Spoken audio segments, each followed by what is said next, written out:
زینوا مجالسکم بالصلاۃ علیہ، اپنی محفلوں کو مجھ پر درود شریف پڑھ کر خوبصورت بناؤ۔ تمہارا درود پاک پڑھنا قیامت کے دن تمہارے لیے نور ہوگا۔ ہم سب مل کر بارگاہ اقدس میں صلاۃ و سلام کا نذرانہ پیش کریں۔ الصلاۃ والسلام علیک یا سیدی یا رسول اللہ وعلی آلک وصحابک یا سیدی یا حبیب اللہ۔ حدیث پاک کا مفہوم ہے 5 چیزوں کو 5 چیزوں سے پہلے غنیمت جانو۔ فراغت کو مصروفیت سے پہلے غنیمت جانو۔ جو لمحات فراغت کے میسر ہیں ان میں کوئی کام کاج نہیں ہے، اس سے پہلے کہ اتنا بیزی ہو جاؤ کہ پھر ان کاموں سے ہی وقت نہ نکل پائے، تو اس فراغت کو غنیمت جانتے ہوئے وہ کام کیا جائے جس کام کے لیے انسان کو پیدا کیا گیا۔ اور وہ کام کون سا ہے؟ وَمَا خَلَقْتُ الْجِنَّ وَالْإِنسَ إِلَّا لِيَعْبُدُونَ۔ انسانوں اور جنوں کی تخلیق یعنی ان کے بنائے جانے کا مقصد اللہ تبارک و تعالیٰ کی عبادت ہے۔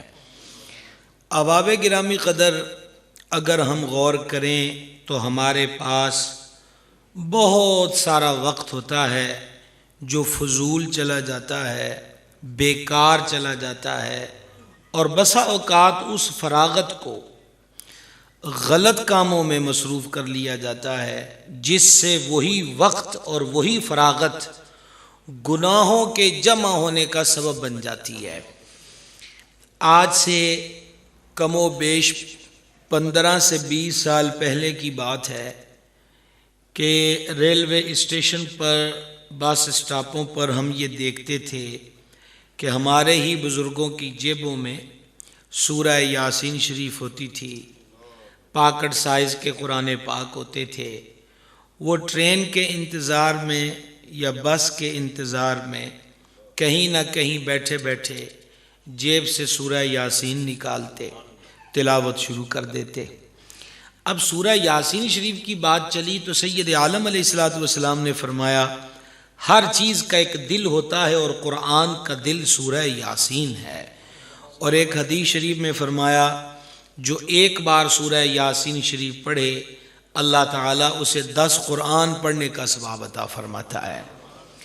پھر عمومی طور پر جہاں ہم سے بہت ساری چیزیں چھوٹی ہیں، ان میں سے ایک چیز جو ہر دوسرے تیسرے، جس طرح اب تقریباً ہر فرد کی جیب میں موبائل ہوتا ہے، اس وقت میں صدیاں نہیں بیتی، ابھی ماضی کے جھرونکے میں ہم جانتے ہیں تو ہر دوسرے تیسرے فرد کی جیب میں تسبیح ہوتی تھی۔ بس میں بیٹھ گئے، ٹرین میں بیٹھ گئے تو اب کیا ہوا جناب کہ تسبیح نکلی، درود شریف شروع کر دیا، کلمہ طیبہ شروع کر دیا۔ کلمہ طیبہ کے بارے میں روایت میں فرمایا 7 زمینیں اور 7 آسمان ایک پلڑے میں رکھ دیے جائیں اور کلمہ شریف دوسرے پلڑے میں رکھ کے وزن کیا جائے تو کلمہ شریف کا وزن بڑھ جائے گا۔ اور حدیث میں ارشاد ہوا کہ اللہ تعالیٰ فرماتا ہے کہ یہ جو کلمہ شریف ہے یہ میرا قلعہ ہے، جس کو ہمارے عام بولی میں قلعہ کہتے ہیں۔ اچھا، درود شریف ایک فضیلت میں نے آپ کو سنائی، حدیث شریف میں فرمایا کہ ایک بار اگر کوئی درود شریف پڑھے اور وہ درود قبولیت کے درجے کو پہنچ جائے تو اللہ کریم اس ایک بار درود شریف پڑھنے والے کے 80 سال کے گناہ معاف فرما دیتا ہے۔ اچھا، ابھی آپ سبحان اللہ کہہ رہے ہیں، اگر اس کے ساتھ وَبِحَمْدِهِ ملا لیا جائے، اب ملا کے پڑھیں تو ذرا سبحان اللہ وَبِحَمْدِهِ۔ نبی کریم علیہ السلام نے فرمایا یہ 2 کلمے ہیں، سبحان اللہ وَبِحَمْدِهِ، فرمایا مختصر بھی ہیں، زبان سے ان کی ادائیگی بھی آسان ہے، لیکن ان کا مقام کیا ہے کہ قیامت والے دن وہ ترازو، وہ تکڑی جس میں رکھ کر نیکیاں اور بدیاں تلیں گی، ایک پلڑا نیکیوں کا ایک پلڑا بدیوں کا، فرمایا یہ 2 کلمے ہی نیکی والے پلڑے کو بھر دیں گے۔ کہنے میں آسان ہیں بھی مختصر۔ تو ہم ذرا غور کریں کہ ہمارے پاس کتنا وقت ہوتا ہے۔ اسی طریقہ کے ساتھ گاڑی چلا رہے ہیں یا گاڑی میں بیٹھے ہیں۔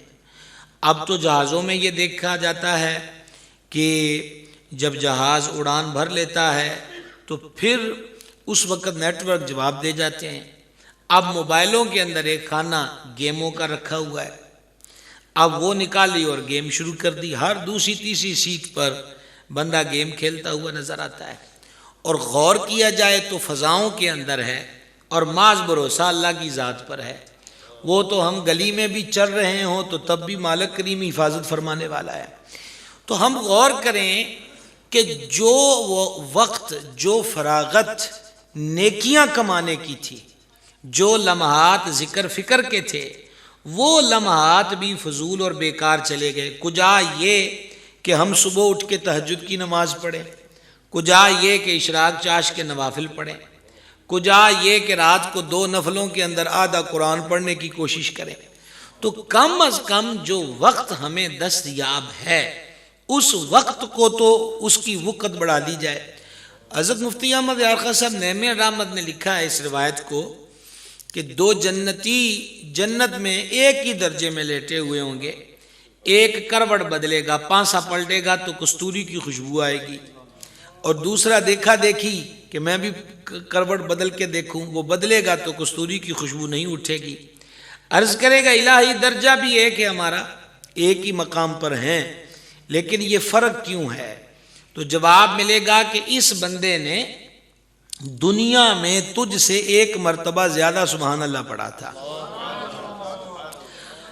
اب ہم دنیا میں کیا کرتے ہیں؟ ہمارا گاڑیوں میں مقابلہ ہے، مکانات میں مقابلہ ہے، دکانوں میں مقابلہ ہے، بینک بیلنس میں مقابلہ ہے، دنیاوی اسٹیٹس میں مقابلہ ہے کہ ایک دوسرے سے فوق نظر آنا ہے، بڑھ کر نظر آنا ہے، بلندی کی طرف نظر آنا ہے۔ لیکن اللہ نے ہمیں ایک اور مقابلے کا حکم دیا تھا، فاستبقوا الخیرات۔ مالک ارشاد فرماتا نیک کاموں میں ایک دوسرے سے آگے بڑھ جاؤ۔ تو اب لطف مقابلے کا تو یہ تھا، ہمارے ادھر پنجابی میں کہتے ہیں شریکہ، یہ چاچے تائیوں کی اولادوں کو شریکہ کہتے ہیں، یا آس پاس میں یعنی آنڈ گوانڈ پڑوس میں بسنے والے لوگ ہیں۔ اب ان کے ساتھ ہوتا ہے جناب دور کیا جائیے، قربانی کا بکرا ہی وہ لے آئے ہیں، تو اب شور ہو تو جی وہ 60,000 کا لائیں، تو بولے ہم 1,60,000 کا لائیں گے تو تب ہماری ٹور قائم رہے گی۔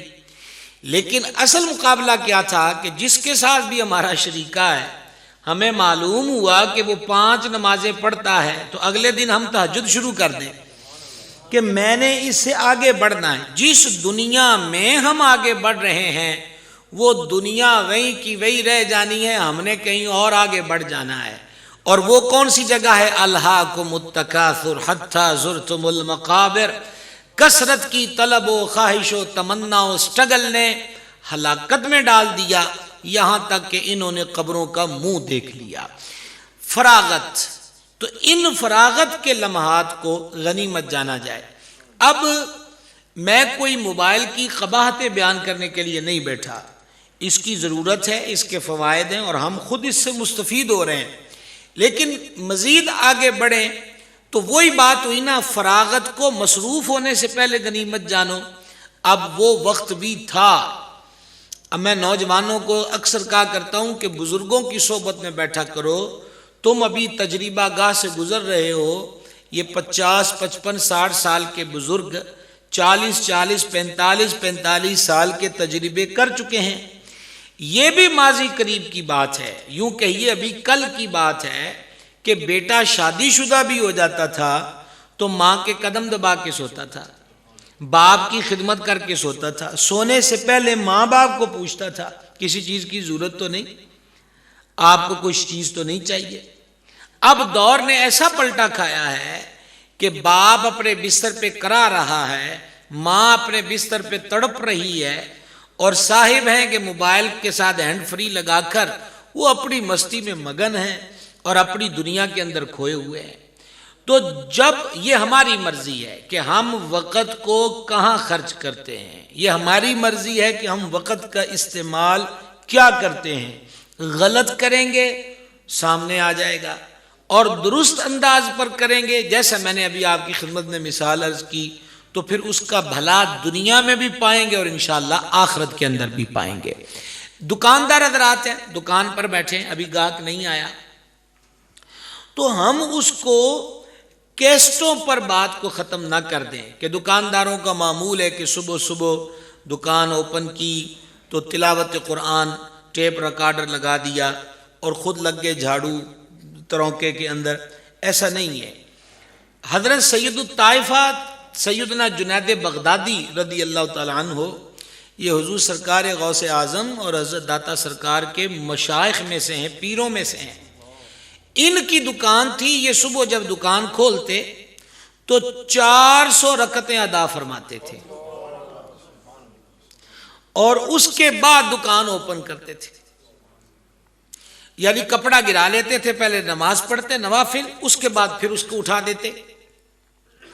اب جب نظر آ جاتا کہ آج کی سیل ہو گئی ہے، گھر کے چولہے کی آگ جل جائے گی، تو وہ خرچہ گھر والوں کو دے کر خود مسجد میں چلے جاتے اور یاد الہی میں مصروف ہو جاتے۔ تو ہم دکان پر بیٹھے ہوئے ہیں، گاہک کبھی نہیں آیا، تو یہ بھی ہو سکتا ہے کہ دکانوں پر ٹی وی لگایا ہوا ہے اور خبر نامے میں ہی مصروف رہیں، اور خبر نامے میں بھی ہر نیوز چینل نے ہمیں ذہنی طور پہ جکڑا ہوا ہے اپنی طرف، سسپینس ڈال ڈال کر کہ اس سے اگلی خبر پتہ نہیں کون سی ہوگی، اس طرح متوجہ ہیں۔ ہم اس سسپینس میں مبتلا کیوں نہیں ہوتے کہ اللہ نے ہمیں موت کا ٹائم نہیں بتایا کہ ہمیں موت کب آنی ہے اور کس وقت آ جانی ہے اور کوئی خبر نہیں ہے۔ تو بندہ اس طرح متوجہ رہے کہ کہیں آنے والا لمحہ زندگی کا آخری لمحہ نہ ہو، میں درود شریف ہی پڑھ لوں، کلمہ طیبہ ہی پڑھتا رہوں۔ نبی مکرم علیہ الصلوۃ والتسلیم نے ارشاد فرمایا، حدیث پاک کا مفہوم ہے، جس کا آخر کلام یعنی مرنے سے قبل لا الہ الا اللہ محمد الرسول اللہ صلی اللہ علیہ وسلم ہوا، اللہ کریم اسے جنت کا داخلہ عطا فرما دے گا۔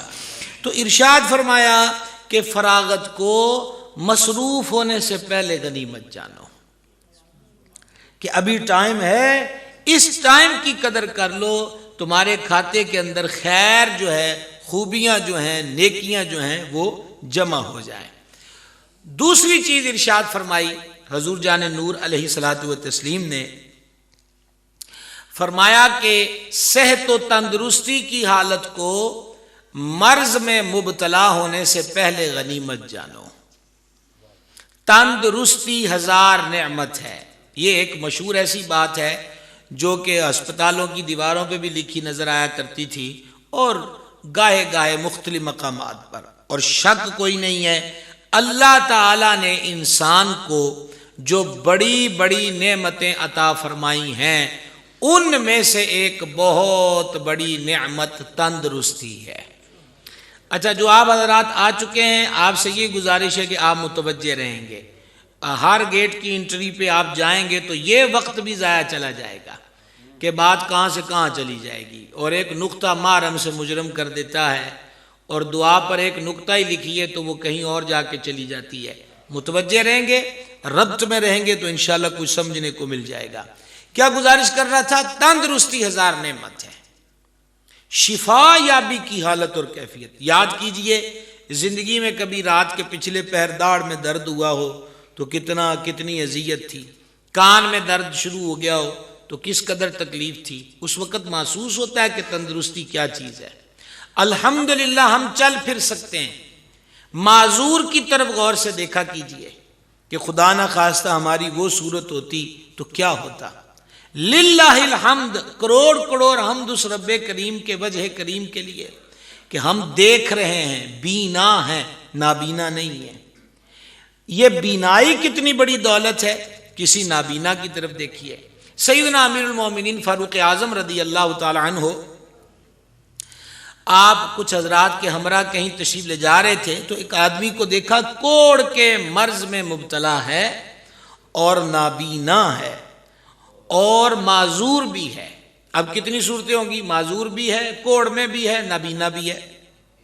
سیدنا امیر المومنین فاروق اعظم رضی اللہ تعالیٰ عنہ نے جو ہمراہ حضرات تھے ان سے فرمایا، بھلا بتاؤ تو اس بندے کے پاس کو نعمت بھی ہوگی عرض کی آنکھیں نہیں ہیں، چمڑی اس کی کوڑ میں مبتلا ہو گئی ہے، معذور ہے، چل پھر نہیں سکتا، اس کے پاس کیا نعمت ہوگی؟ فرما ابھی بھی اس کے پاس دو بہت بڑی نعمتیں ہیں۔ آپ پہلی بات سنیں گے تو یہ ماسک کا استعمال سمجھ میں آ جائے گا۔ فرما پہلی بہت بڑی نعمت یہ ہے کہ اس کی سانس ٹھیک چل رہی ہے، اور دوسری نعمت اس کے بعد بہت بڑی ہے کہ اس کو پیشاب کے معاملے میں دقت کا سامنا نہیں ہے۔ یعنی اگر 2 3 4 امراض ریلیٹڈ بھی ہو گئے تو جو صحیح پوزیشن ہے وجود کی وہ بھی شکر کا مقام ہے۔ شیخ سعدی رحمہ اللہ سمجھانے کے لیے بیان کرتے ہیں کہ میں نماز پڑھنے گیا، زور کی سخت گرمی تھی، مسجد میں کسی نے میری چپل اٹھا لی، میں ننگے پیر باہر نکلا، میرے پاؤں جھلس گئے، میں رب سے دل ہی دل میں شکوے کرنے لگ گیا کہ پڑھنے بھی تیری نماز آیا تھا، فضول کام بھی کوئی نہیں تھا، اور میری چپل اٹھ گئی اور پاؤں جل رہے ہیں۔ چند قدم آگے چلے تو دیکھا ایک معذور زمین پہ لڑھک کے چل رہا ہے۔ سعدی کہتے ہیں میں سجدے میں گر گیا اور میں نے معافی مانگی، مالک مجھے معاف کر دے، میں تو ابھی دوسری چپل جا کے خرید لوں گا، اس کا کیا بنے گا جو سرے سے ہی معذور ہے اور زمین پہ لڑھک کر گھسڑ کے چل رہا ہے۔ احباب گرامی قدر، یہ کسی سے بھی جو لفظ بولنے لگا ہوں مخفی نہیں ہوگا، وینٹیلیٹر پہ لگ گیا مریض، بلکہ آپ یقین مانیے کئی مرتبہ ہمارے پاس یہ سوال آیا کہ ڈاکٹر حضرات، ایک دفعہ بیرون ملک سے میرے پاس سوال آیا کہ ہمارا بھائی جو ہے وینٹیلیٹر پر ہے، جسم میں کوئی حس و حرکت نہیں ہے، اور اب اس کے وجود کی رنگت بدلنے لگ گئی ہے، ڈاکٹرز نے کہا ہے کہ اگر ہم چند لمحوں کے لیے اس کو وینٹیلیٹر سے ہٹا دیں تو اس کی زندگی ختم ہو جائے گی، اب آپ کے اختیار میں ہے کہ آپ اس کا اتنا پیسہ مزید بھر سکتے ہیں کہ نہیں، اور آپ نے اس کو اسی حالت پہ رکھنا ہے کہ نہیں۔ یہ وقت بھی بندے پر آتا ہے کہ بندے کی سانسیں پیسے کے تول میں تولی جاتی ہیں کہ اس کو مزید کتنی سانسوں تک برقرار رکھنا ہے۔ ہم اس وقت اس میرج ہال کے اندر بیٹھے ہوئے ہیں، لیکن اس وقت بھی اگر ہم صحیح سانس لے رہے ہیں تو ہم نے کبھی غور کیا کہ اس فضا کے اندر رب العزت کی طرف سے آکسیجن موجود ہے؟ اگر وہ لمحے بھر کے لیے اپنی آکسیجن کھینچ لے، لاشوں کے ڈھیر لگ جائیں، ہم سکون سے سانس لے رہے ہیں، یہ بھی مالک کی مہربانی ہے، یہ اس کی عطا ہے، بے حد و بے حساب کرم ہے۔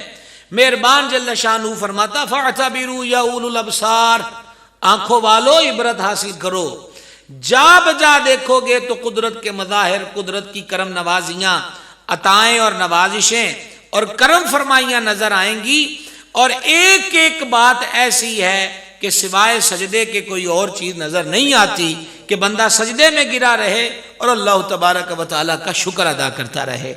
تو تندرستی بہت بڑی نعمت ہے، صحت مندی کی کیفیت بہت بڑی نعمت ہے، اور اگر ہمیں اپنی تندرستی والی نعمت کا ادراک نہ ہو سکے اور ہمارا اندر اس کے شکرانے کی طرف مائل نہ ہو تو کسی لمبے چوڑے چلے کی ضرورت نہیں ہے، کوئی پہاڑوں پر جا کر اس کے لیے کوئی 7 روزہ چلہ کرنے کی حاجت نہیں ہے، صرف اور صرف اپنے شہر کے بڑے ہاسپٹل کا وزٹ کیجئے اور انتہائی نگہداشت وارڈ کا اور دوسرے نمبر پر ایمرجنسی وارڈ کا صرف ایک چکر لگا لیا جائے تو بندے کو سمجھ میں آ جاتا ہے کہ اللہ نے ہمیں کتنا بہتر رکھا ہوا ہے۔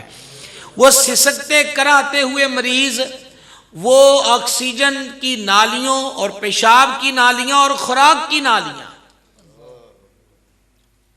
کتنے لوگ ہیں کہ جن کے گلے کے آپریشن ہوئے اور ہمیشہ کے لیے خوراک کا نظام منہ کے ذریعے سے منتقل ہونا بند ہو گیا اور وہ خوراک کی نالیوں پہ لگ گئے، پیشاب کی نالیوں پہ لگ گئے، سانس کی نالیوں پہ لگ گئے، تو خود ہی سوچئے یہ مقام شکر نہیں ہے کہ ہم بالکل ٹھیک بیٹھے ہیں؟ یہ اس مہربان کی مہربانی ہے، اس کی کرم فرمائی ہے، اس کی ہم پر عطا ہے۔ تو فرمایا اس سے پہلے کہ مرض میں مبتلا ہو جاؤ، اس سے پہلے کہ مرض کی نظر ہو جاؤ، یہ جو حالت شفا ہے اس کو غنیمت جانو۔ آپ بستر پر پڑے ہوئے ہیں اور بستر پہ پڑھ کے اب خیال آیا یار میں کتے نمازاں ہی پڑھتا رہندا، ہن ٹھیک ہو جاں تے بس ہن تہجد بھی نہیں چھڑنی، لیکن چڑیاں اڑ گئیں، اب واپس نہیں آئیں گی، سانس کم ہو گئے، اب پلٹ کر آنے والے نہیں ہیں، کف حسرت ملنے کا اب فائدہ نہیں ہے۔ کبھی کبھی مرض ایسے ہوتے ہیں کہ ان میں بندوں کی تقدیریں بدل جاتی ہیں۔ حضرت شیخ شرف الدین بصیری رحمہ اللہ فالج کے مرض میں مبتلا ہو گئے، عالم بھی تھے، کمال درجے کے شاعر بھی تھے، زندگی ختم ہوتی نظر آئی، اور جب نا امیدی کی دنیا میں پہنچے تو حضرت قلب، حضرت دل نے کہا کہ بصیری وقت کتنا گزر گیا، شعر کہتے، لوگوں کے قصیدے لکھتے، کوئی پتہ نہیں کہ زندگی کا موڑ کہاں ختم ہو جائے، تو کیوں نہ دنیا سے جاتے جاتے ان کی تعریف کی جائے کہ جن کی تعریفیں عرشوں کا مالک بھی بیان فرماتا ہے۔ تو انہوں نے پھر اس وقت اس حالت میں قصیدہ لکھا، مولا یا صلی وسلم دائماً ابدا۔ دیکھیں ان کو کتنی مقبولیت حاصل ہوئی کہ کوئی پنجابی ہو، کشمیری ہو، سندھی ہو، بلوچی ہو، عربی ہو، عجمی ہو، شرقی ہو، غربی ہو، ہر ایک کی زبان پر یہ قصیدہ ہے جو عربی زبان کے اندر ہے۔ مولا یا صلی وسلم دائماً ابدا علی حبیبک خیر خلق کلہم۔ جب وہ یہ قصیدہ شریف لکھ چکے تو حضور اقدس شفیع محشر علیہ الصلوۃ والتسلیم کا دیدار نصیب ہوا۔ فرمایا شرف الدین وہ قصیدہ ہمیں بھی سناؤ۔ پتہ چلا حضور غلاموں سے بے خبر نہیں ہے، اگر اس حالت میں بھی کسی نے مدینے کے چاند کو یاد کر لیا تو وہ دستگیری کو پھر بھی پہنچ جاتے ہیں۔ سناؤ اب کتنی ان کی بخت بری ہے کہ وہ خود حضور کے سامنے اپنا لکھا قصیدہ سنا رہے ہیں، جان عالم علیہ السلام ان سے سن کر خوش ہو رہے ہیں، اور جب وہ اپنا کلام مکمل کر چکے، هو الحبیب الذی ترجع شفاعتہ لکل حول من الاحوال مقتحم، رحمت عالم علیہ السلام نے اپنی چادر مبارک ان کے وجود پہ ڈال دی، اور بردہ چادر کو کہتے ہیں، اس لیے اس قصیدے کا نام ہو گیا قصیدہ بردہ شریف، چادر والا قصیدہ۔ چادر کس کی؟ رحمت عالم علیہ السلام کی۔ صبح آنکھ کھلی، وجود ٹھیک تھا، فالج دور ہو چکا، گھر خوشبوؤں سے مہک رہا تھا، آنکھوں میں چاندنی تھی، دل میں نور اور سرور تھا، گھر جنت کا منظر پیش کر رہا تھا۔ سبحان اللہ الکریم، سبحان اللہ الکریم۔ یہ فرانس کے ملعون کیا جانے کہ جمال مصطفیٰ کیسا ہے، ان کو کیا خبر کہ حسن مصطفیٰ کی کیفیت کیا ہے، ان کو کیا خبر کہ خد و خال محبوب کا عالم کیا ہے۔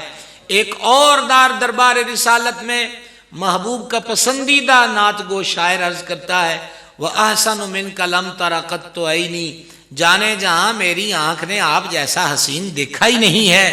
وَأَجْمَلُ مِنْكَ لَمْ تَلِدِ النِّسَاء، کسی ماں نے ایسا حسین پیدا ہی نہیں کیا۔ خُلِقْتَ مُبَرَّأً مِنْ كُلِّ عَيْبٍ، حضور اللہ نے آپ کو ہر عیب سے پاک پیدا کیا ہے۔ كَأَنَّكَ قَدْ خُلِقْتَ كَمَا تَشَاءُ، یوں لگتا ہے جیسا آپ چاہتے تھے، آپ کے رب نے آپ کو ویسا بنا دیا ہے۔ تو جان عالم علیہ السلام کا دیدار، وجود ٹھیک ہو گیا، گھر مہک رہا ہے، سبحان اللہ۔ اب کچھ وقت گزرا تو دستک ہوئی، حضرت خود تشریف لے گئے، اور نوبارد شخص نے کہا شرف الدین بصیری سے ملنا ہے۔ کہا میں ہی ہوں۔ کہا کہ مجھے آپ سے ایک کام ہے۔ کہا کہیے۔ کہا وہ قصیدہ مجھے ایک کاپی دے دیں اس کی۔ اب لفظ کاپی بولا ہے تو اس وقت لکھ کر ہی دیا جاتا تھا، کوئی فوٹو سٹیٹ مشین نہیں تھی، تو ایک کاپی اس کی مجھے بھی دے دیں۔ فرمایا کون سا قصیدہ؟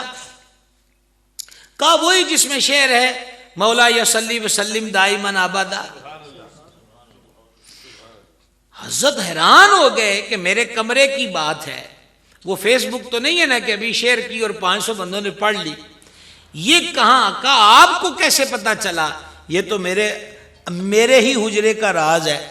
تو اس بندے نے آگے سے کیا کہا، یہ موبائل سے کچھ دیر کے لیے اجازت طلب کیجئے، ہمارا بڑا لمبا سفر ہے جو کر کے آپ کے پاس پہنچے، موبائل سمندری میں بھی بہت ہے، اور ایک میرا بھی بیگ میں اور ایک میرے پاس ہے، میں نے شروع کر دیا تو آپ کو اثر ہو جائے گی ختم پڑھتے پڑھتے۔ سمجھ آ رہی ہے بات کی؟ سنیے گا۔ گزارش یہ کرنے لگا تھا کہ فرمایا کہ تمہیں کس نے بتا دیا؟ تو وہ کہنے لگا کہ رات آپ نے حضور کو نہیں سنایا؟ کہا میں نے سنایا ہے۔ کہا میں بھی اس بزم میں حاضر تھا جب سرکار آپ کی بارگاہ میں سنا رہے تھے۔ تو احباب گرامی قدر عرض یہ کرنا چاہتا تھا کہ وہ بھی کوئی نصیب والا ہی ہے جو حالت مرض میں بھی سنبھل جائے، حالت مرض میں بھی سنبھل جائے۔ ایسے مریض بھی دیکھے ہیں کہ زندگی کی گنی چنی سانسیں باقی ہیں اور وہ بستر مرگ پہ بھی کہتے ہیں میری شیب بڑھ گئی ہے، حجام کو بلائیے تاکہ حضور کی سنت جو تھوڑے سے بال بڑھیں اس کو بھی کھرچ کے نالی میں پھینک دیا جائے۔ کم از کم بندہ وہیں آ کے سنبھل جاتا ہے کہ میں نے آگے جانا کس جگہ پر ہے، میری حالت اور پوزیشن کیا ہے۔ تو اس سے پہلے کہ مرض میں مبتلا ہو جائے، اور ہم تو غفلت کے مارے ہوئے کہ صحت مندی کو بھی بندگی میں نہ گزار سکے، اور وہ مہربان، وہ عرشوں کا مالک، وہ رب الارباب جل شانہ، اس کی ذات رحمت کو دیکھیے کہ حدیث شریف کا مفہوم ہے اگر کوئی بندہ نیک کام کرتا تھا، فلاحی کام کرتا ہے، امور خیر میں قدم بڑھاتا تھا، مرض میں مبتلا ہو گیا تو ظاہری بات دانی تر والا فرشتہ قلم روک دیتا ہے کہ اب کر جو کچھ نہیں رہا، تو اسے فرمایا جاتا تو کیوں نہیں لکھتا؟ الہی یہ کر کچھ نہیں رہا، تو فرما جب ٹھیک تھا تو کرتا تھا نا یہ نیکیاں، مولا کرتا تھا، تو فرما مرض بھی ہم دیں، نیکیاں بھی رکوا دیں، یہ نہیں ہوگا۔ شفا یابی کی صورت میں یہ جو نیک کام کرتا تھا اسی رفتار سے اس کے کھاتے میں لکھی جائیں۔ اچھا پھر اگلی بات دیکھیے، مرض دیا ہے، ایک حدیث شریف کا مفہوم ہے جو 3 دن مرض میں مبتلا رہا اور اللہ سے شکوہ نہ کیا، گلہ نہ کیا، اللہ تبارک و تعالی اس کے سارے گناہ معاف فرما دیتا ہے۔ کیا اس کی مہربانی ہے، کیا اس کی عطائیں ہیں، کیا اس کی نوازشات ہیں ہم گناہ گاروں پر۔ تو فرمایا کہ صحت مندی کی حالت کو مرض میں مبتلا ہونے سے پہلے غنیمت جانو۔ تیسری چیز فرمائی جوانی کو بڑھاپے سے پہلے غنیمت جانو۔ جوانی میں ڈیل ڈول کام کرتے ہیں، دیکھنے سننے پکڑنے سونگھنے کی قوت جو ہوتی ہے وہ پوری جوبن پر ہوتی ہے، اور اگر یہ جوانی سید عالم کی دیوانگی میں گزر جائے تو جوانی کا مول پڑ جاتا ہے۔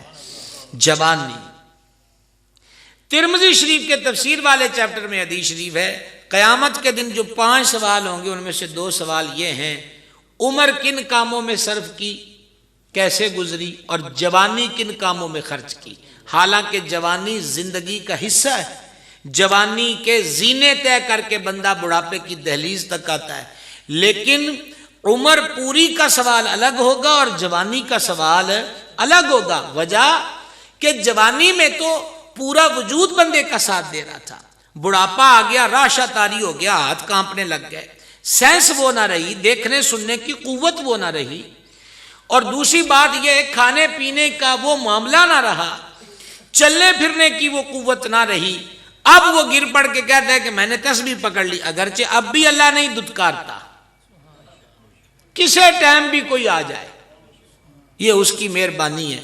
یارو ایسا کبھی ہوتا ہے کہ ہمارا دکان کو کام کرنے والا ورکر ہو، ملازم ہو، مل فیکٹری میں کام کرنے والا ہو، یہ دور کیا جانا، اپنے بچے ہی ہوں، جب خدمت کی ضرورت ہو تو بھاگ جائے، اور جب جائیداد بڑھنے کی بات ہو تو آ جائے کہ مجھے یہ دیں، مجھے یہ دیں، مجھے یہ دیں، تو باپ بھی کہے گا یہ لالچی ہے، میں مرض میں مبتلا رہا، مجھے اس کی ضرورت تھی، ایک دن بھی نہ آیا، اور اب پیسے کے بٹوارے کی بات ہوئی ہے تو کہتا مجھے بھی دیں، مجھے بھی دیں، تو وہ بھی اس قدر توجہ کے ساتھ اس کو کچھ دینے پہ آمادہ نہیں ہوگا جو خدمت گزار کے لیے ہوتا ہے۔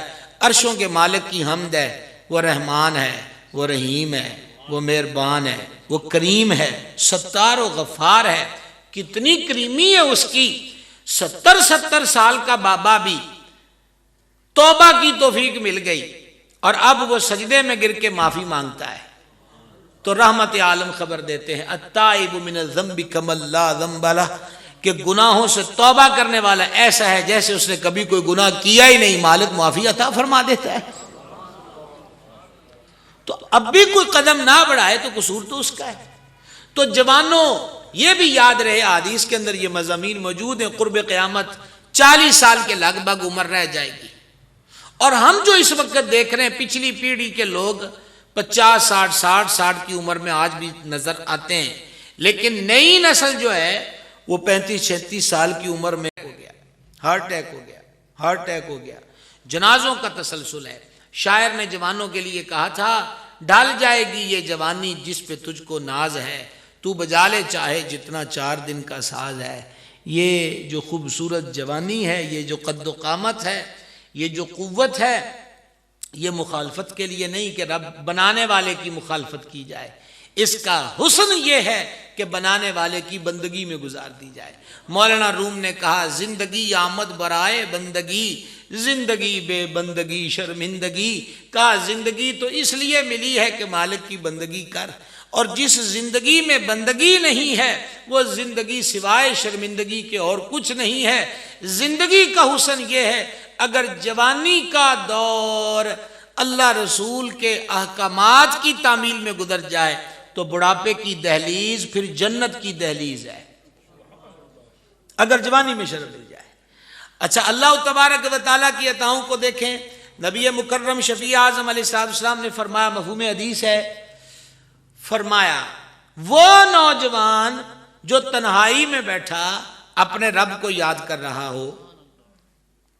آپ نے غور کیا اس پہلے آدھی سطر پہ، وہ نوجوان جو تنہائی میں بیٹھا رب کو یاد کر رہا ہو اور اس کی آنکھ سے اللہ کی محبت میں یا اللہ کے خوف میں آنسو نکل آئے، اللہ کو وہ آنسو اور وہ نوجوان بڑا پسند ہے۔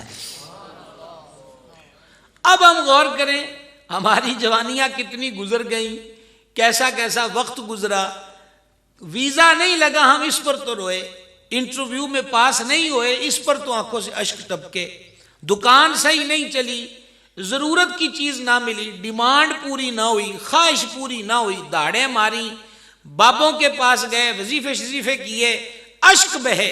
ہماری زندگی میں کبھی ایسا پہر بھی آیا، ایسا لمحہ بھی آیا جب ہم اللہ کی محبت میں روئے ہوں کہ تو کتنا کریم ہے، میں تیری نافرمانیاں کرتا جا رہا ہوں، تو مہربانیاں فرما رہا ہے۔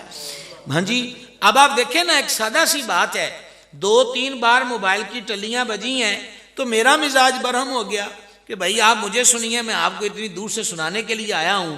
اتنی سی بات بھی لائق عدم توجہ نہیں ہوتی کہ اس کو اگنور کر دیا جائے۔ آپ غور کریں، ہماری پل پل کی خطائیں وہ درگزر فرما رہا ہے۔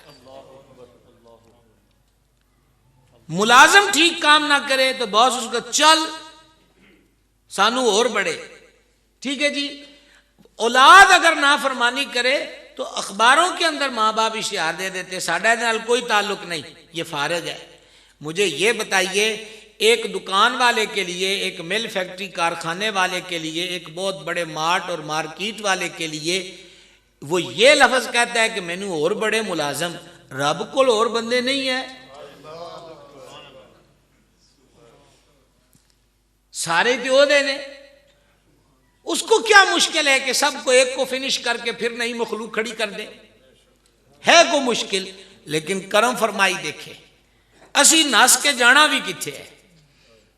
یا معشر الجن والانس ان استطعتم ان تنفذوا من اقطار السماوات والارض، فرماؤ جنوں انسانوں اگر تم سے ہو سکتا ہے تو اللہ کی زمین و آسمان کی حدوں سے نکل سکتے ہو تو نکل جاؤ، اور سن لو تم جہاں بھی جاؤ گے بادشاہی وہاں رب کی ہی ہوگی،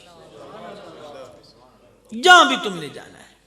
تو اس پہ غور کرنے کی ضرورت ہے، نہ وہ ہمیں اپنی زمین سے نکالتا ہے، نہ ہماری روٹی بند کرتا ہے، نہ پانی بند کرتا ہے، ساری چیزیں وہ عطا فرما رہا ہے، مہربانی کر رہا ہے، یہ اس کی کریمی ہے۔ گورنمنٹوں کے خلاف احتجاج ہو تو مظاہرین کا حصار باندھ لیا جاتا ہے، ان کو تنگ کیا جاتا ہے تاکہ وہ اپنے مطالبات سے پیچھے ہٹ جائیں یا اپنے احتجاج کو بالکل معطل کر دیں، اور ان کے لیے کھانے پینے کی سپلائی، یعنی ہر وہ بات جو اس بندے کے لیے تکلیف اور اذیت کا سبب ہو وہ تنگ آ کر اپنے کاج سے پیچھے ہٹ جائے۔ یہ گورنمنٹ اس کی کوشش کرتی، وہ کسی بھی ملک کی ہو۔ آپ نے دیکھا بادشاہی تو سچے رب کی ہے،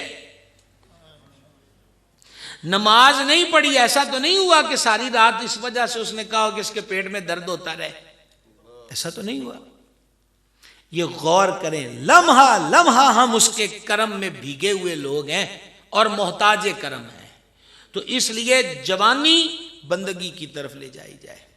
اور نوجوان جب ہم جیسے لوگوں سے سنتے ہیں نا تو ان کے ذہنوں میں آیا ہے، پتہ نہیں مولوی لوگ کہتے ہیں جی تو تسبیح پڑھ کے مسیطے بیٹھے رہو. ایسا نہیں ہے. 5 وقت کی نماز فرض ہے، خلاص.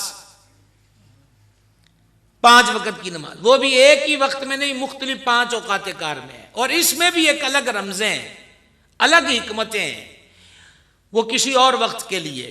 باقی آپ کے پاس ٹائم ہے.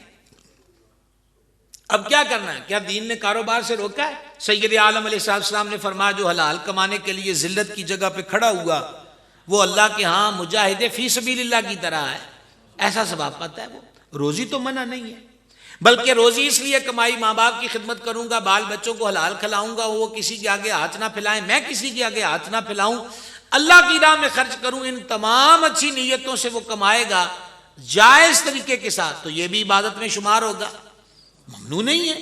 بلکہ ہمارے ہاں ہاتھ پہ ہاتھ رکھ کے بیٹھنے سے روکا گیا ہے. کسب کرو، محنت کرو، کوشش کرو، اللہ کا رزق تلاش کرو اور فضل تلاش کرو. بزرگوں نے لکھا ہے کہ ایک آدمی کمائی کے لیے نکلا اور راستے میں اس نے ایک جگہ پر دیکھا ہے کہ لومڑی ہے، اندھی اور معذور ہے. لیکن فربا صحت ماندے بڑا حیران ہوا کہ نبینا اور معذور ہے، اس پر یہ اتنی تگڑی کیوں ہے، کھاتی کیا ہوگی، مجھے یہ راز دیکھنا چاہیے. وہ بیٹھ گیا وہاں پر. اس نے دیکھا کہ 2 پیالے ظاہر ہوئے.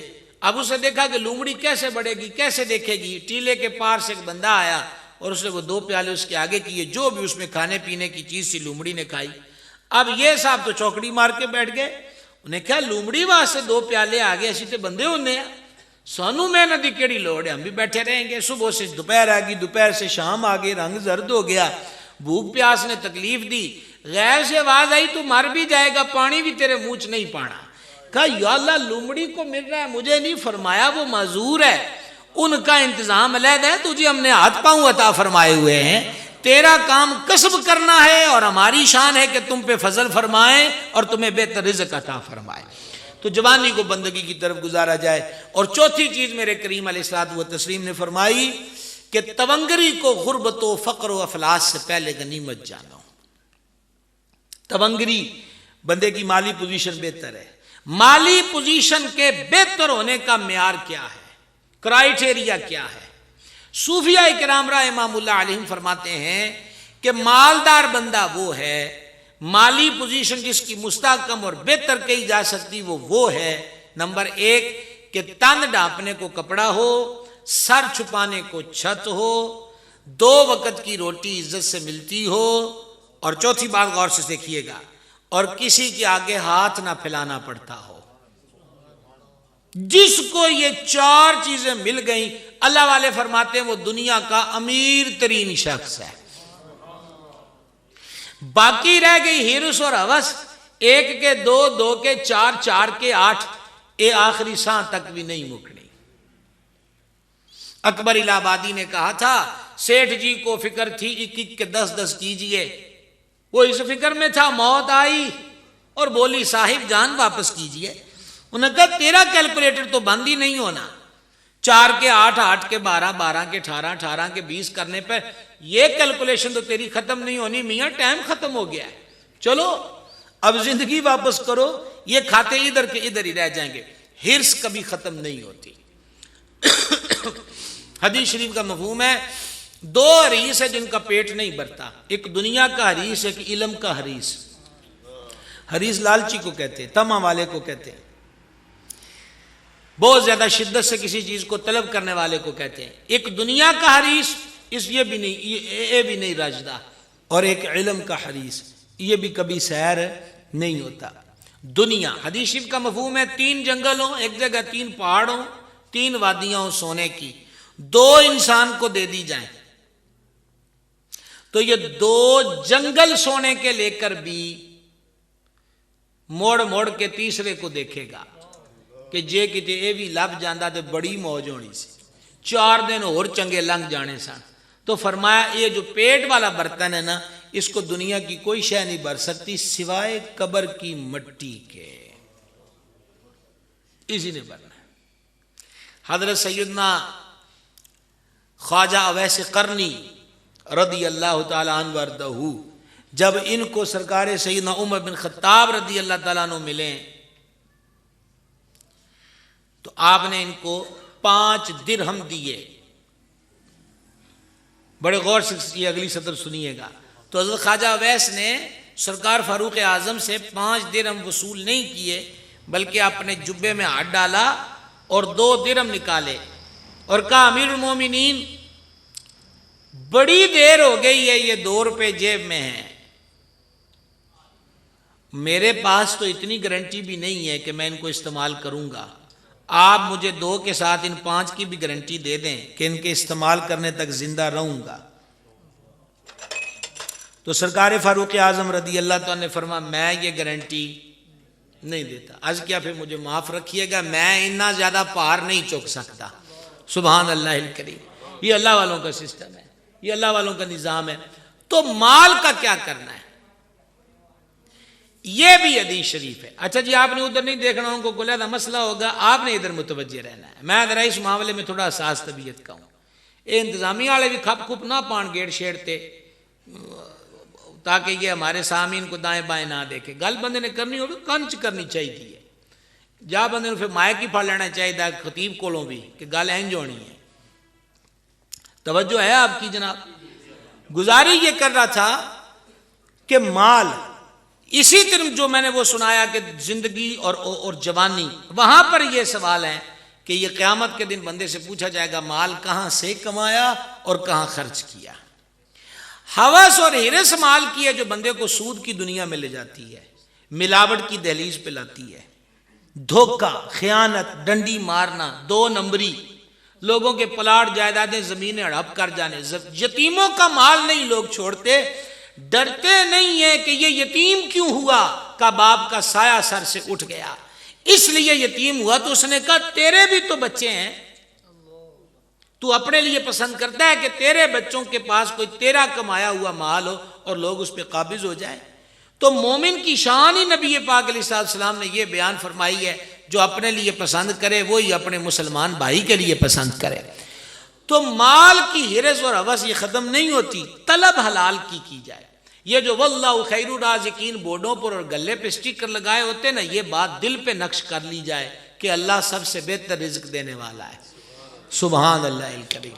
تو خود سوچئے یہ دل میں اتر جائے تو کم از کم بندہ ملاوٹ سے بچ جائے، دھوکے سے بچ جائے، کم تولنے سے بچ جائے، کم ناپنے سے بچ جائے.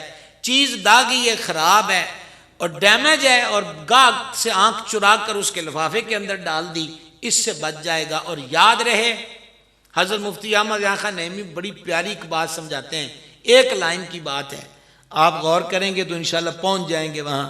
وہ واقعی حکیم الامت تھے. وہ فرماتے ہیں تمہیں حلال اور حرام کے فرق کا پتہ ہے؟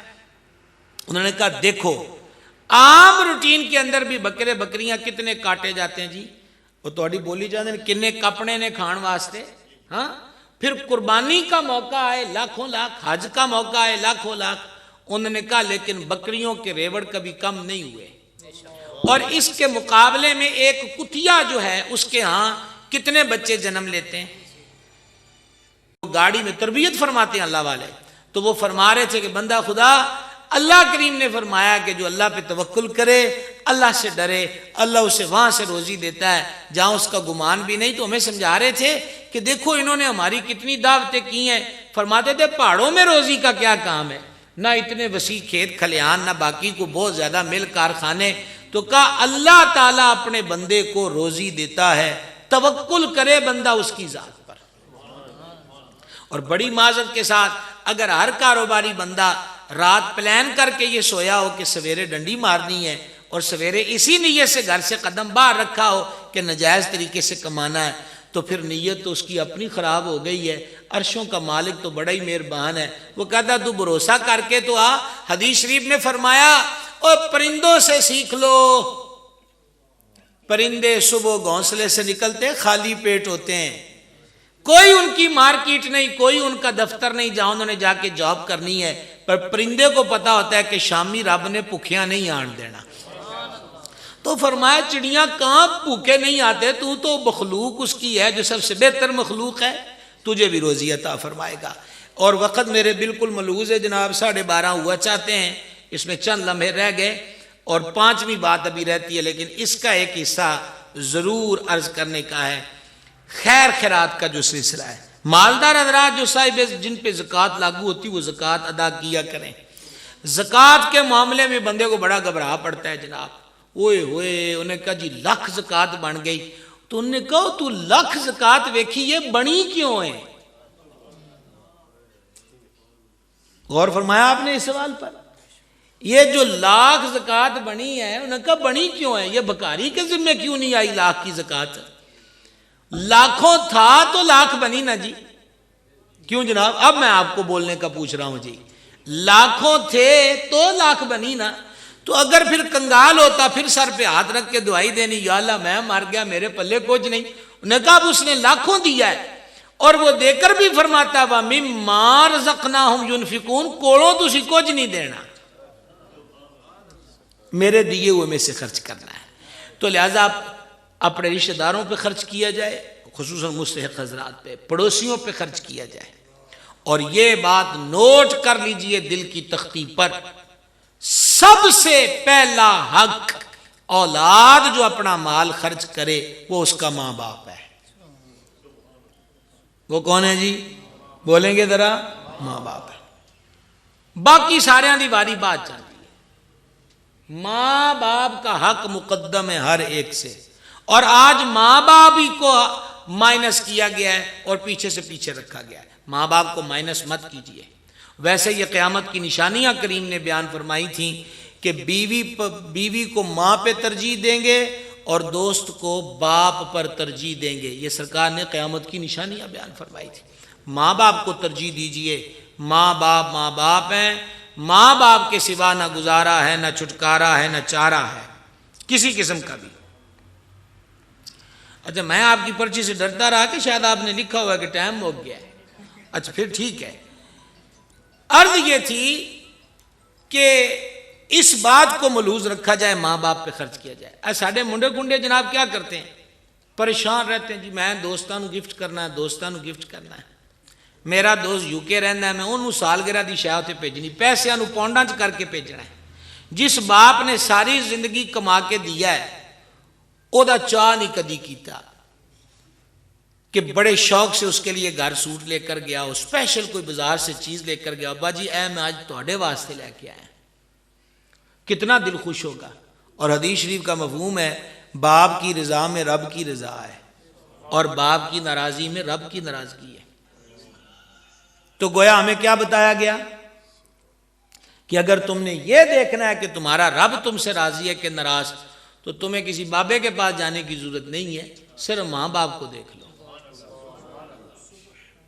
ماں باپ کو چیک کر لو۔ اچھا جب میں بابے کی بات کر رہا ہوں تو میری مراد جعلی بابے ہوتے ہیں، بابے تو یہاں بھی ہیں، حضرت دمڑی والی سرکار، حضرت میاں محمد بخش رحمۃ اللہ علیہ، یہ ہمارے سر کے تاج ہیں، یہ اللہ کے ولی ہیں، ہم ایسے ولیوں کے قائل ہیں۔ باقی جو ڈرامے گیر قسم کے لوگ ہیں ہم ان کو ولی نہیں مانتے، جو عجیب قسم کے شعب دے اور بے ہودہ حرکتیں کرتے ہم ان کو ولی نہیں مانتے۔ ولی کون ہے؟ جو مدینے کے چاند کی رستے پر چلا دے علیہ الصلوۃ والسلام۔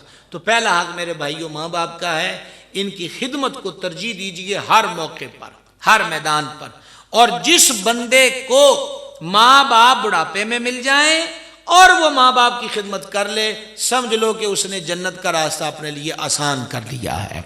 اور 5ویں اور آخری چیز جو فرمائی سرکار علیہ الصلوۃ والسلام نے، فرمایا زندگی کو موت سے پہلے غنیمت جانو۔ یاد رہے میرے سمیت ہم جتنے یہاں پر موجود ہیں، جب والدہ کے پیٹ میں تھے اس وقت لکھ دیا گیا تھا کہ ہماری کل زندگی کتنی ہے، کتنے سال، کتنے مہینے، کتنے ہفتے، کتنے دن، کتنے گھنٹے، کتنے منٹ، کتنے سیکنڈ۔ اور قرآن ہمیں بتاتا ہے موت کا طے شدہ وقت نہ وقت سے پہلے آتی ہے نہ وقت کے بعد آتی ہے۔ سوشل میڈیا کا دور ہے، آپ بھی دیکھتے ہیں اس قسم کی ویڈیوز ہمیں دیکھنے کو ملتی ہیں کہ کوئی اب نماز میں کھڑا ہے موت آ گئی، دوسری طرف کوئی نائٹ کلب میں شراب پی کے ناچ رہے ہیں، ناچتے ناچتے موت آ گئی۔ دونوں موتوں میں کتنا فرق ہے۔ جو شراب کی حالت میں مرا قیامت والے دن اس حالت میں اٹھے گا، جو نماز کی حالت میں مرا اسی لیے امام راضی نے کہا اللہ نے موت کا وقت مخفی رکھا ہے تاکہ بندہ ڈرتا رہے بھائی کتے پیڑا کام کر دیا موت نہ آ جائے، وہ اس برائی سے اپنے آپ کو بچانے کی کوشش کرتا ہے۔ تو لہٰذا موت ایک حقیقت ہے، وہ دروازہ ہے جس میں سے ہر کسی نے گزرنا ہے، وہ جام ہے جو ہر کسی نے پینا ہے، اور موت نے آنا ہی آنا ہے۔ یہ بھی آج ہمیں ختم چیلم پر بیٹھے ہیں۔ ہمارے حاجی انصر صاحب بڑے کرم فرما بھی ہیں، محبت والے بھی ہیں، اللہ ان کو سلامت رکھے، اور سیدھی سی بات ہے کہ ان مصروفیات کے ایام میں یہاں پر جو اس وقت میں حاضر خدمت ہوں تو یہ ان کی محبتیں ہیں، دیرینہ محبتیں ہیں۔ مالک کریم یہ سلامتیاں رکھے اور یہ خلوص کے رشتے قائم رکھے۔ تو مرحوم کے بارے میں مطلب کا تصور ہی کوئی نہیں کہ ایک بندہ ہسپتال میں داخل ہو 8-10 دن جناب وہ آکسیجن لگی رہی ہو، پھر پتہ چلے جی فوت ہو گئے۔ ان کے بچے یہاں پر بیٹھے ہوئے ہیں، کوئی خبر تھی، ان کو خبر تھی، ان کو خبر تھی کہ آج کی صبح میری زندگی کی شام ہے۔ میاں صاحب کی فرمایا لوئے لوئے پر لے کڑیے جے دودھ پانڈا پرنا، شام پئی بن شام محمد کر جاندی نو ڈرنا۔ یہ آپ نے اس مصرے پہ کبھی غور کیا؟ شام پئی بن شام محمد، بغیر شام کے بھی شام ہوتی ہے؟ تو اس کی دلیل یہی ہے کہ جن کے ختم چیلم پر ہم بیٹھے ہیں وہ صبح ان کا انتقال ہوا ہے، پر صبح کی موت بندے کی بغیر شام کے شام ہوتی ہے، اس کی تو شام ہو گئی۔ تو فرمایا دنے دنے چاندنے چاندنے اس پانڈے نو پر لے اندر آلے نو، پھر شام پئی بن شام محمد کر جاندی نو ڈرنا۔ ہمارے ادھر پنجاب کے ایک عارف ہیں سلطان باہو رحمۃ اللہ علیہ، انہوں نے بھی کمال کی بات کہی۔ وہ فرماتے ہیں کہ جیوندے کی جانن سار مویاں دی اے تے او جانے جڑا مردہ ہو۔ فرماتے زندوں کو کیا پتا ہے کہ موت، جن پہ موت آتی ہے ان کی کیفیت کیا ہوتی ہے۔ آج ہم سارے خصوصاً مرحوم کے جو اعزاء ہیں، رشتہ دار ہیں، خصوصاً ان کے جو صاحبزادگان یہاں پر بیٹھے ہیں، غور کیجئے ہم ایک کشادہ جگہ پر بیٹھے ہیں اور ان کی قبر کا تصور کیجئے کہ وہ کس جگہ پر موجود ہے۔ تو سلطان صاحب فرماتے جیوندے کی جانن سار مویاں دی اے تے او جانے جڑا مردہ ہو، قبراں دے وچ ان نہ پانی اوتھے خرچ لڑیندا گھردا ہو۔ کہا وہاں تو روٹی پانی کوئی نہیں ہے، وہاں تو گھر کا خرچہ چلنا ہے جو بندہ جیب میں ڈال کر گیا ہوا ہے۔ اور یہ خرچہ کون سا ہے؟ فرمایا کہ جب قبر میں بندہ جاتا ہے تو اسے یوں لگتا ہے کہ جیسے عصر کا تنگ وقت ہے، تھوڑا سا ٹائم رہ گیا، فرشتے پوچھتے مر ربک ما دین، گھر دا خرچہ دسن لگا ہے جناب، تیرا رب کون ہے، تیرا دین کیا ہے؟ تو وہ بندہ کہتا ہے فرشتو سوال بعد میں پوچھ لینا، میں نے پہلے عصر دی نماز تے پڑھ لین دیو۔ تو فرشتے ایک دوسرے کے کان میں کہتے ہیں یار جڑا ایتھے آ کے بھی نماز دی اجازت مانگدا ہے، آپاں او دے کولوں پوچھنا ہے کہ تیرا رب کون ہے؟ لیکن یہ بات کون کرے گا جس کو زمین کے اوپر رہتے ہوئے بھی نماز کی فکر ہوگی۔ ہم سے یہ غلطی نہیں ہو رہی کہ ہم نے نماز کو مولویوں کا کام سمجھ لیا ہے کہ یہ کو مولویوں کا کھاتا ہے، جس نے پگڑی داڑھی باندھ لی ہے اس کا کام ہے نماز پڑھے، باقی انہوں کا سانو کیڑی لوڑ ہے۔ حالانکہ مالک نے ہر ایک مسلمان مرد و عورت پہ نماز کو فرض کیا ہے۔ یہ ہم سے بہت بڑی غلطی ہوئی ہے کہ ہم نے ہر نے تلاوت قرآن دور کیا جانا، دین کی تعلیم دیکھ لیں۔ دین کی تعلیم کے لیے کیا کہتے ہیں جی کہ اسی کڑے انہوں مولوی بنانا، اسی کڑے انہوں امام بنانا، اسی کڑے بھائی باپ فوت ہو جائے، ماں فوت ہو جائے، جنازے کا حق بڑے بیٹے کا کہ وہ جنازہ پڑھائے۔ کتنے فیصد لوگ ہیں جن کے بیٹوں کو جنازے کی دعا بھی آتی ہو، طریقہ تو ایک طرف رکھ دیں۔ تو دین کا جو علم ہے میرے بھائی وہ صرف مفتی بننے کے لیے نہیں ہے، مقرر بننے کے لیے نہیں ہے، مصلی کا کھڑے ہونے کے لیے نہیں ہے۔ یہ دین کا علم زندگی کے ہر شعبے میں ہے، ہر شعبے میں۔ دکان پر بھی بیٹھنا ہے تو وہاں بھی دین کا علم چاہیے۔ جب خوف ہوگا کہ کٹ نہیں تولنا، کم نہیں ناپنا، تو پھر جب خوف ہوگا تو یہ خوف اپنے اوپر ہوگا، حلال کمائے گا، باقیوں کا فائدہ ہو جائے گا۔ تو زندگی برف کا بلاک ہے، غور کر لیں، ڈھیر سارا ٹپ ٹپ کر کے ختم ہو گئی ہے، خدا جانے پیچھے کتنی بچی ہے۔ جتنی بچ گئی اس کو خیر میں گزاریں، بہتری کے اندر گزاریں۔ کاش کہ لب پر حضور کا نام ہو اور آنکھوں میں حضور کا جلوہ ہو۔ اس حالت میں موت آ جائے تو موت بھی زندگی بن جاتی ہے۔ ٹھیک ہے جی. اور یہ کیفیت کب ہوتی ہے؟ جب ہم جیتے جی بھی اس تصور میں ڈوبے رہیں. اگر معذرت کے ساتھ ہماری آنکھوں میں فنکار، گلوکار اور گیت باجے یہی رہیں گے تو کون تمنا کرے گا کہ مرتے وقت بھی حسن مصطفیٰ جلوائے جانا نظر آئے. اللہ تعالیٰ جو باتیں ذکر ہوئی ہیں یاد رکھ کے ہم سب کو عمل کی توفیق دے. میں اپنے بھائیوں سے ایک گزارش کرنا چاہتا ہوں، اور انہی سے نہیں، یہ سب کے لیے ہے. ایک میری یہ بات، میں مسافر آدمی ہوں، بڑا لمبا سفر کر کے آپ کے پاس آیا ہوں، عرض کرنا چاہتا ہوں. ایک دن میرے آقا علیہ السلام نے فرمایا اپنے مردوں کو کیوں تکلیف دیتے ہو؟ اچھا سرکار بھی کتنے مہربان ہیں، حضور کو ہمارے مردوں کی بھی فکر ہے، حضور کو ہمارے زندوں کی بھی فکر ہے. جو نہ بھولا ہم غریبوں کو رضا، یاد اس کی اپنی عادت کیجیے. تو اپنے مردوں کو، اور یہ جو استفسار فرمایا نا، سوال پر جواب دیا. بس یہ ذرا دھیان سے سن لیجئے گا.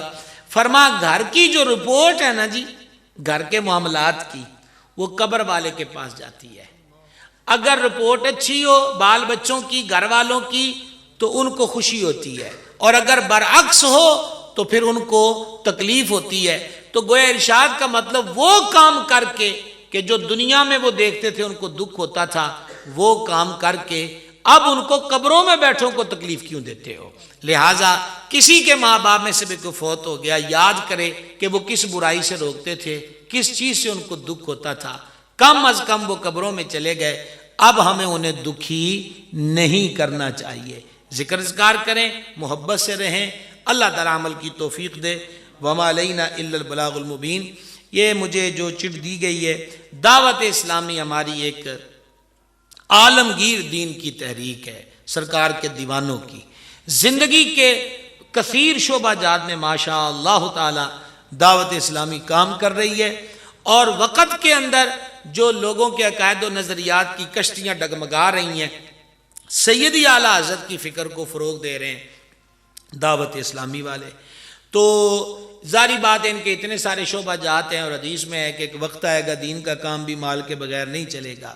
تو اس کے لیے ان کو بیرون ملک کی کوئی ایڈ نہیں ہوتی. تو یہ کوئی ٹیلی تھون سلسلہ ہے کوئی، یہ تو یہ جانتے ہوں گے یونٹ شونٹ کا، مجھے اس کی تفصیلات کا تو علم نہیں، وہ کیسے کرتے ہیں. تو بہرحال جو بھی اپنے عطیات ہیں وہ اس دین متین کی خدمت کرنے والی عظیم تحریک دعوت اسلامی کو ضرور دیا کریں. اللہ تعالیٰ خیر اور برکت عطا فرمائے. 2 شعر سلام کے پڑھ لیں.